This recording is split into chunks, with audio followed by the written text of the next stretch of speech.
High friends, welcome to my new vlog.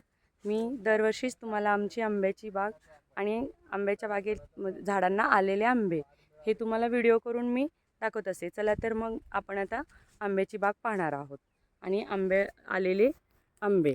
तर ही पहा, असे झाडांना यावर्षी आंबे आलेले आहेत। हे पहा, आंब्याची साईज ही अशी आहे।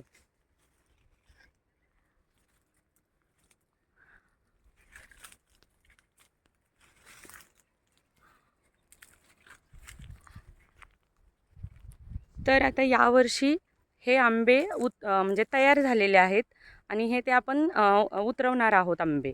तर आंबा हा कसा उतरवायचा, म्हणजे कधी उतरवायचा, हे पण पाड लागल्यानंतर उतरवला जातो। पाड कसा लागला हे कसं ओळखायचं, तर मी तुम्हाला ते सांगणार आहे। तर हे आंब्याचं देठ आहे हे। तर हे आंब्याचं देठ हे थोडं आतमध्ये जातं आणि आंब्याला हे असे वरती व्हाईट कलरचे असे सर्कल ठिपके येतात। हे जरा मोठे झाले की मग आंबा उतरवायला आलेला आहे, म्हणजे काढायला आलेला आहे, हे आपण समजू शकतो। यावर्षीही म्हणजे आंब्याची बाग आम्ही व्यापाऱ्याला दिलेली आहे आणि काही आंबे थोडेफार आम्ही घरी ठेवलेले आहेत हे खाण्यासाठी। तर त्याचेच मी तुम्हाला व्हिडिओ करून दाखवत आहे। तर हे पहा,